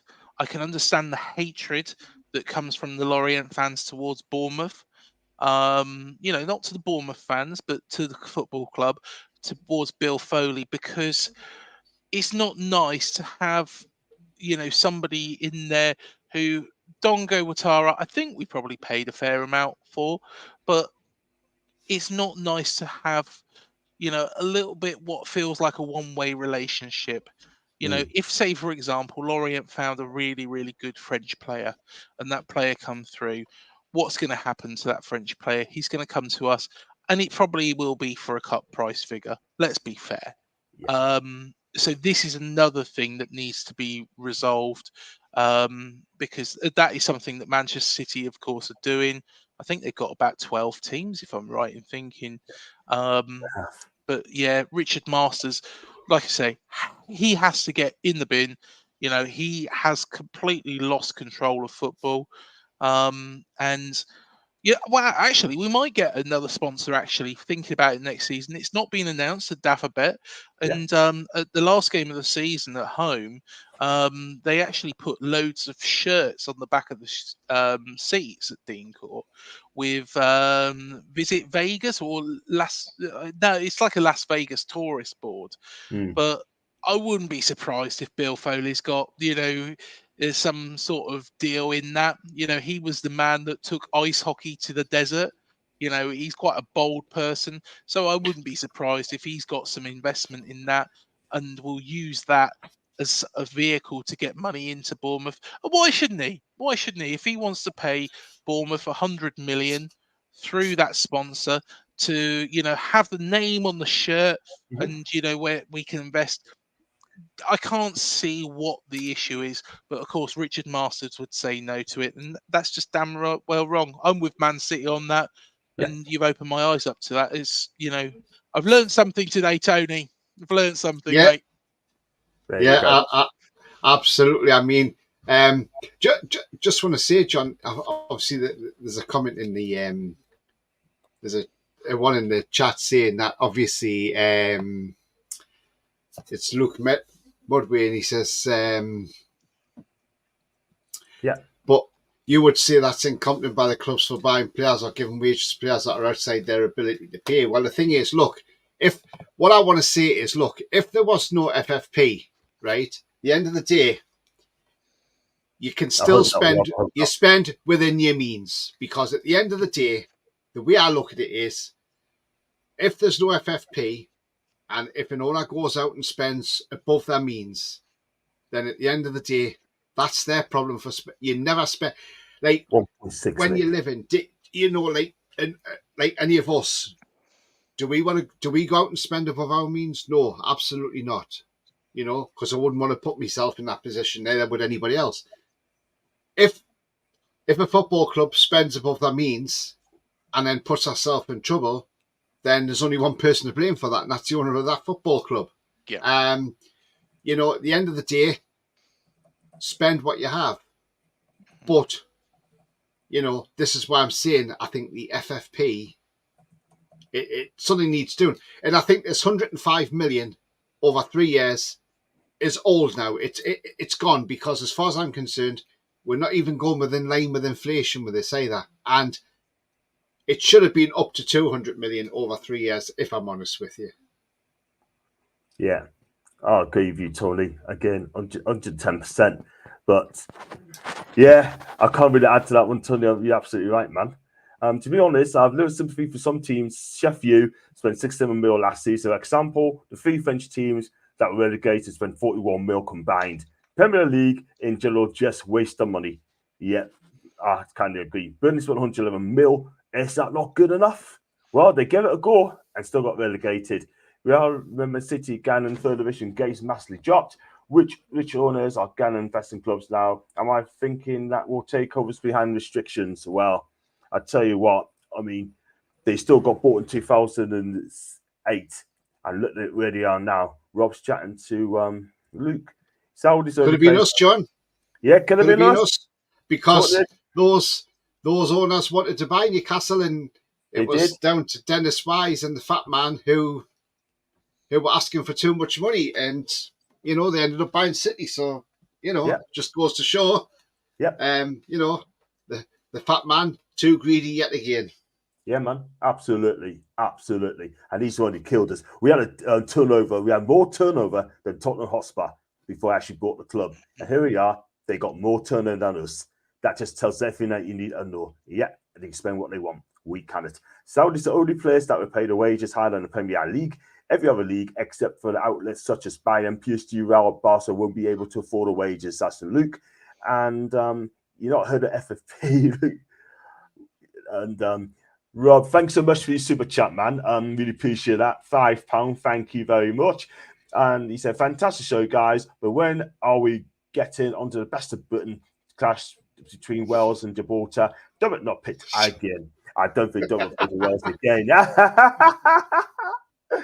Well, I mean, he does, but I can't see it, man. Contradiction, though. You don't want another Wigan, Portsmouth, etc. But then one seems to spend what they want. It has to be sustainable. Do you know what it is, John? If you're going to compete, we've got the money, we can do it. Simple as that, man. But at the minute, PSR's killed us, yeah? We'll wait and see what happens with Man City, eh? And let's hope they win the day. Aramco, I'll tell you what, that'd be amazing. One day. What a chance of getting Bowen. I can't see him coming anywhere near Newcastle. He's got a 6-year contract, Dave, and he's rated 100 mil, according to West Ham. I don't think we'd be getting him. He did want to come to us, but he was at Weatherby Services on his way up to us when the Fat Man pulled the plug on the deal, and he went to West Ham instead. Yeah. Exactly. Absolutely joke that. Joke that owner, former owner, is a joker. He really is. The fact these top media pundits say we don't want another post-monthly sport and Reading, etc., is a smokescreen for who they really are protecting, and that's the big clubs. Fat. Tangy, facts. And every club is releasing players at the minute, getting them off the books. I said need to get rid of 8 to 10 players in the summer. We got rid of 5. Mainly keeping Evans, that's affordable. Wow. What's your thoughts on that, Rob, mate, of keeping Johnny Evans? Wow. And Luke's chatting to Rob. Everyone's chatting about this is good. Prime sample, Everton in that case. Everton buy the club 550 mil. 550 mil. Wow. It's better than the points deduction. Agree. And Wrexham versus City in the playoff final coming soon.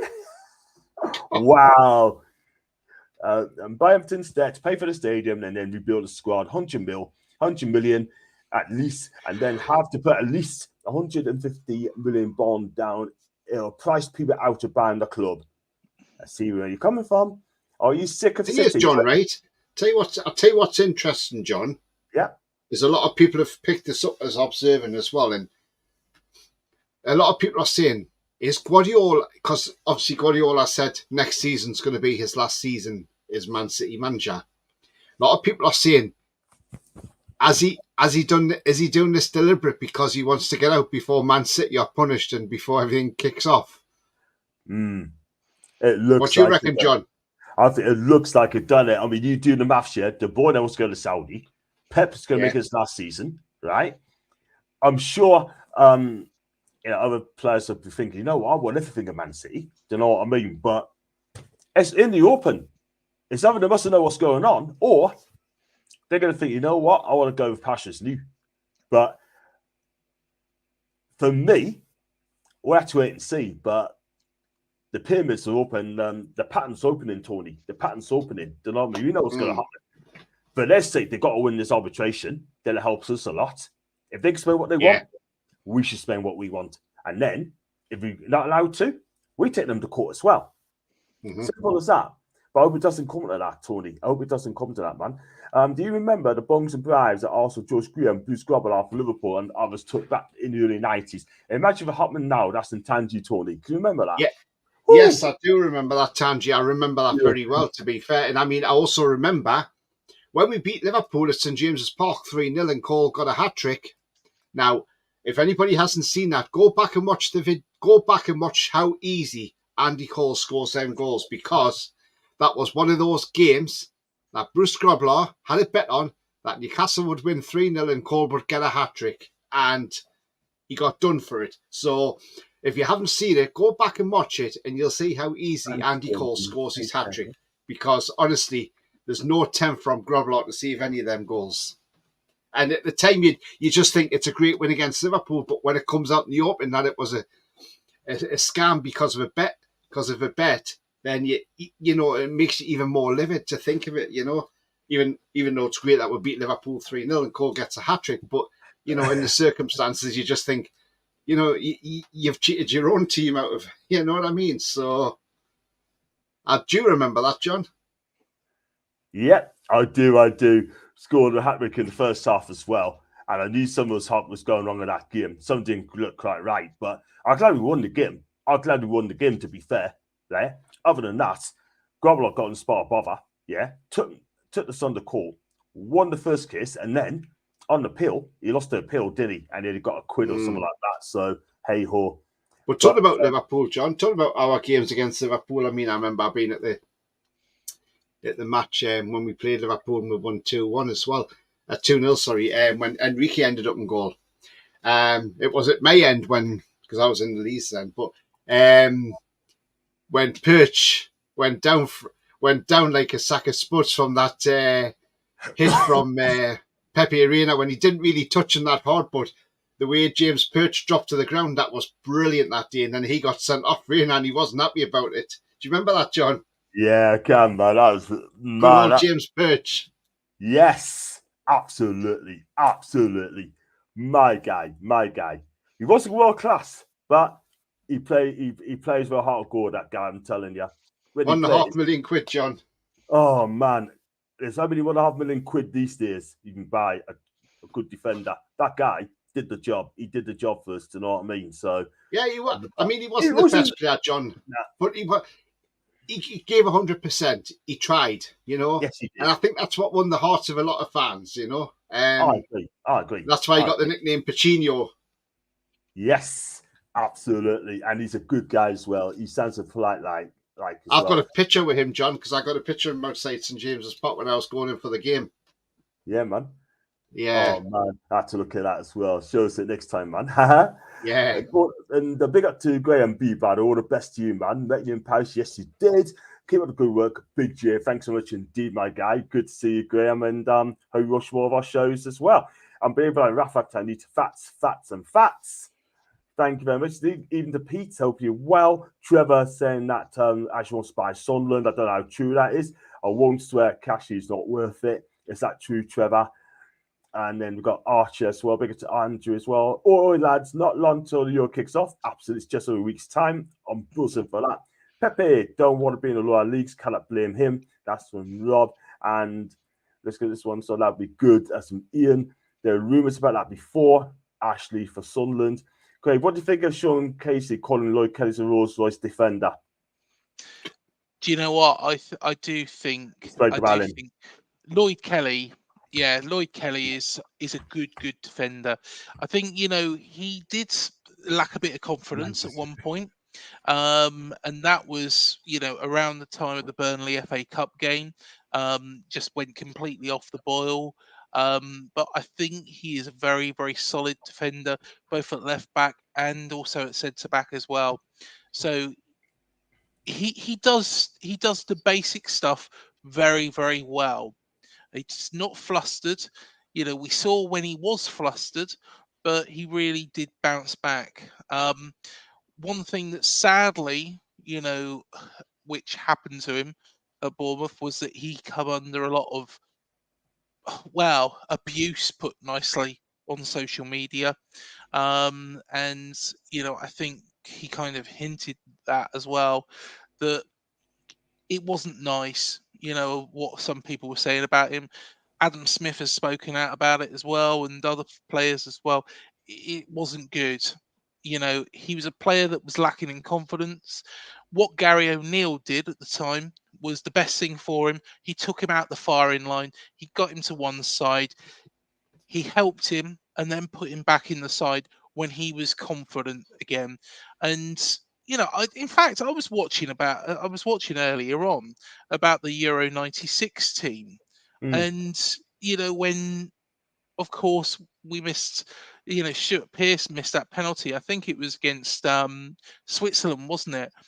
And Terry Venables had to make a call on him and had to make sure that he had, you know, his head in the right place before he carried on, before he, you know, in that tournament, you know, before he was thrown straight back into it after that game. And you know, that's what the best managers do: take their players out of the firing line, get their confidence back up, build them back up as people, and then put them back in the squad. Because Lloyd Kelly's always had quality.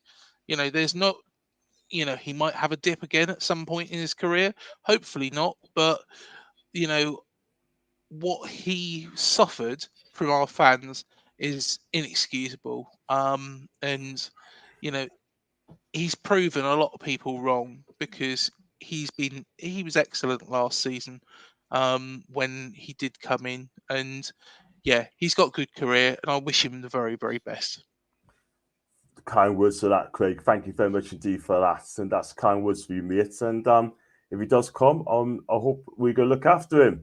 Let's go to the comfortable wrap up the show. Horn and smashing them against Newport. Can't see it. Those players contacts will have them gone if they got relegated. I agree. Thank you very much, Dean Matthew. I really appreciate that. Make sure you come back again, mate. Man destroyed everything he touched. Foxy said, Everton, another team I can't defend. Go look at their list of players they signed. They didn't get any money back for them. Just Tulson, they spent 22 M's. Free transfer a year later. Bad business. Bang on 20 players once out of town. They know exactly what's coming. You remember the beach ball tap was fixed. That's some Trev. Grover loser every year in the top 6. Yep. I remember George Riley scored a winner against Liverpool, and my glory hunting classmates were fuming. That's from Ronald. Glenn Roder said days. James Perch, I miss Roder, man. Great guy, sadly missed. You know what? Rest in peace, Glenn. Sad news, man. Sorry to hear the news as well. Don't forget to hit the thumbs up, everybody. Thank you, Lee. I really appreciate that. And Newcastle need to Ali back. He can play in any team. I agree. And thanks again for your donation as well. Next season, when you're down for the Bournemouth game, pop and see Craig and I at the Boscombe East concert like I did last year. Matthew, don't worry. I will do, mate. I will do. 110%. I'll be there. Don't worry about that. We're holding you to that. We're holding you to that, John. I'll be there. Don't worry about it. I'll be there. I was there last season. I actually love Bournemouth. Bournemouth, thank you so much indeed for that. I've just watched them girls on YouTube. God, I did attempt to save them. I said, Ian, I kind of agree. And we got Ronald as well. Glenn Roder lived 2 doors away from my mates when playing for us in Field Side, Wickham. And Polish, is that poshish, but not rich back in them days. That is from Ronald. And Harry, how out? Okay. No, never. Rolls Royce and more Robbery Lions. Been great show tonight. Thank you very much indeed, Mr. Kelly. I appreciate that. Sergio Conceição coming. He'll be off to Marseille. Talks of Marseille. Watch Paquetá trying as hard as to get booked in funny finish. You know what? That guy is in big trouble. Before we wrap up the show, quick thoughts on Paquetá, Tony. I tell you what, we might have dodged a bullet on this guy. We could have signed him, and to do that, I'll be fuming. Yeah, absolutely, John. I mean, look, yeah, the one in banned for life, don't they, for this, which is a really strong ban, to be fair. So, you know, he's going to get a ban regardless. It's just going to be interesting to see what length of ban he gets, though. He'll get a long one. He'll definitely get a long one. Let's be real about that. Let's not beat him around the bush here. And also as well, Craig, before we wrap up as well, looking at in Sky Sports News and Football Insider, that Newcastle is yet to reach a full agreement with Lloyd Kelly, Roma, and Atletico Madrid are after this guy as well. Rumours, people. Rumours. Do you know what? Thanks, you know, even though he got, you know, so much grief from our fans, you know, Newcastle, Roma, AC Milan, they're not incorrect. You know, he is a good quality player. He's only going to get better. And we've lost a star, unfortunately. We really have lost a star. You know, we've lost somebody who is very dependable. You know, not somebody you could say is somebody who he's not the greatest player in the world. We know that. We know that. But what he did was he did things well. He did the basics well. He was growing. He was getting better. I'm gutted we couldn't tie him down to another contract. Keep talking, guys. Keep talking because I'm coming out. Keep talking. Well, whether or not it's down to the case that, you know, if it is the social media abuse, it's really embarrassing from our club's fans. But also, you know, I'm hoping that we did offer him revised figures, and, you know, unfortunately, he just didn't want to take them. You know, it's up to him, and, you know, I wish him the very, very best. I would love to see him go to Newcastle. I think it's his most likely destination. You know, again, it's rumours until he's in a Newcastle shirt, but I think Eddie Howe would be the best person for Lloyd Kelly to work under. Yeah. I mean, look, if I'm honest, I'm not really sold on Lloyd Kelly. If I'm honest, I hope he proves us wrong. But I'm a bit underwhelmed by it, if I'm honest. Yes, it's a free. Yes, he can play left back. He can play centre back. I don't think he'll be the first choice left back next season. I think he'll be a bench player because Lewis Hall was so how well he played towards the end of the season. So I think he will be the starting left back next season. We're looking at getting 2 centre backs in as well. So it depends who we bring in the centre backs, because obviously we need to get one to eventually replace Cher, who's not getting any younger. Botman, the sales are out till January at least next year. So we're short in that department as well. You know, so yeah, I mean, look, he'll probably play in some games like cup games maybe or whatever. But I don't think he'll be a regular starter. As I say, Lewis Hall will be the regular left back. Look, I know, as I say, I know it's a free signing, but I'm not really sold on Lloyd Kelly, if I'm honest. As I said, John, I think it's underwhelming. But, you know, we'll give him a chance, see how he does. But, yeah, I was never sold on him when I first heard about him, but I want him to prove us wrong. You never know. He might be another Joe Linton, somebody who really does excel under Eddie Howe. You know, I think Iriola has helped him, like Iriola's helped a lot of players. See, this is maybe, you know, I was a bit gutted when Gary O'Neill was sacked at first. I was a bit gutted because the reason being is because Gary kept us up. You know, he kept us up well. You know, the last 4 games, you know, was disappointing. I think he took his foot off the accelerator, but he did a job. However, I think Iriola, like Semenyo, you know, when he was at Bristol City, when he signed from Bristol City, and of course Lloyd Kelly's from Bristol City originally as well, he blew very much hot and cold, you know, for Bristol City. He wasn't a consistent performer. What Iriola has done is he's got him consistent. I think he's brought Lloyd Kelly's game on.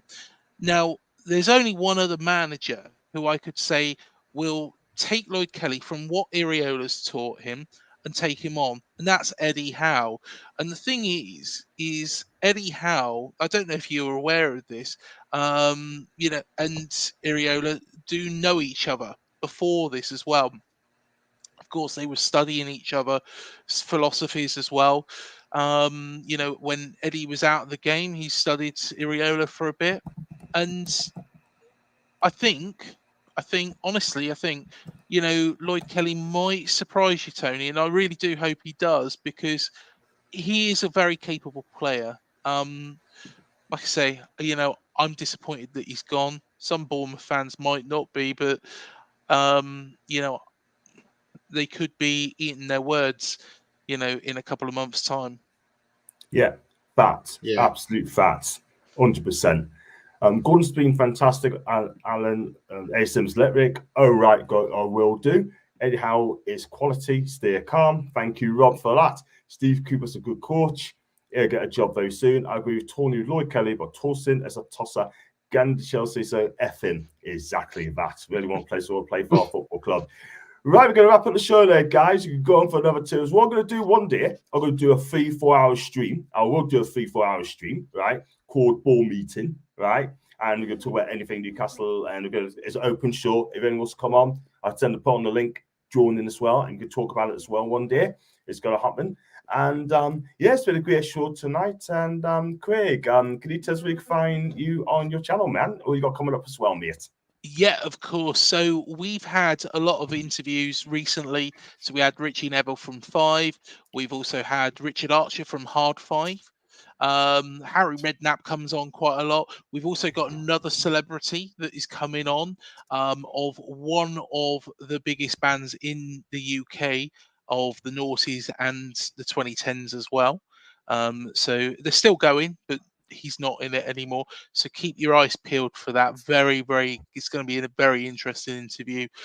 So you can find us at UTC IAD AFCB on Twitter, Facebook. You can find us as well on YouTube by that link. I have rebranded it to Up the Cherries because Up the Cherries in all departments, UTC IAD is a bit of a mouthful. A lot of people were getting a little bit confused what it actually means and being able to say it. Some people were saying it the wrong way around. So yeah, it's now called Up the Cherries. But yeah, do come and subscribe to us and come and watch some of the interviews because they're really interesting. If you do like your music, like me, then you know there's some real good stuff on there for you. Fantastic stuff. And there's UTICAD. UTC IAD, Up the Cherries in all departments, or Up the Cherries now, I call it. Fantastic. I think Mum will probably put it in as UTI. UTC IAD. Yeah, you see why I've rebranded it under the cherries, can't you now? Hey, yeah. Well, Bless you. I'll get there, yeah, I'll get there. UTC IAD. Brilliant. Thank you, man. Thank you, Mama. I really appreciate your help us No problem at I all, appreciate that. Share the love to Mama Flossie. Do follow her on her Instagram account as well. She's always on there. And big up to John, also fan, but thank you so much indeed for joining us, mate. I appreciate that. And so you haven't got this sort of ban Archer.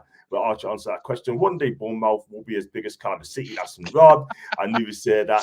Great show. As always, Tony, John. Thank you, George. Rob, I like joking, by the way. Tony, where can we find you, man? We've got coming up. Yeah, so you can find me on my channel, which is behind me there. It's all Black and White TV. So if you haven't gone on my channel, go and have a look, check it out. Hit the subscribe, hit the likes as well. That'd be fantastic. Thank you very much, because I'm only 27 away now from hitting 1200. Friday night, I have got the pre-match shows, so join me for pre-match England versus Iceland at Wembley Stadium. I'll bring you both lineups as well. So do join me for that. And I'm not sure what is coming up tomorrow, but I may have some sort of show tomorrow, so do keep an eye out. But definitely Friday, the pre-match show will be on as well. And then next week, there'll be obviously other shows on, and there'll be one which will be probably next Thursday, maybe a look ahead to the Euros starting next Friday, where Germany face Scotland. And through the month of June, every night you can catch me for a roundup of the Euros for the games on that day, and we'll have a look back at the games of the day. And can't wait for the Euros start. At least we've got a month of football. It just means the football season comes round a little bit quicker, because the month of June into July goes because we're watching the Euros. So everybody be happy. Plus, it's a good chance to watch Euros, because I can sit there with me notepad and pen and think, who would I like on my shopping list? But yeah, it's a good thing to do as well. So it's always nice to look at. So that's it. Thanks very much for having me on, John. No problem, stuff. No problem. There you go. UTC IAD AFCB. Do hit that subscribe button, please, people, to watch Craig's channel. It's some fantastic show. Deserves more followers as well. And also, it's all Black and White TV. If you're new to the chat, that is Tony's channel, is rising all the time. And come on, guys, Welsh supporter is where it is. D-Day tomorrow. Well, good luck tomorrow for your team, Rob. Hope you get that win. And inflated player prices, a Euro flash in the pan. There's a lot of money. It's a hell of a lot of money. These tickets this time. England kick off against Serbia on my late dad's birthday. Ronald, rest in peace, your great late dad as well. We're thinking of you as well. And Mama Flossie, love you lots as always. Thank you very much for modding as well. Hope we'll be back on the next show as well. And guys, if you like the video, like what you watch, do subscribe to John Sinclair TV. The numbers have gone up as well. I've got over 8,500 subs. Thank you very much indeed for that. And as always, like and subscribe. And as always, and let's go to Rob and my favourite as well, Floss. And as always, guys, how are we the lads? Have a fantastic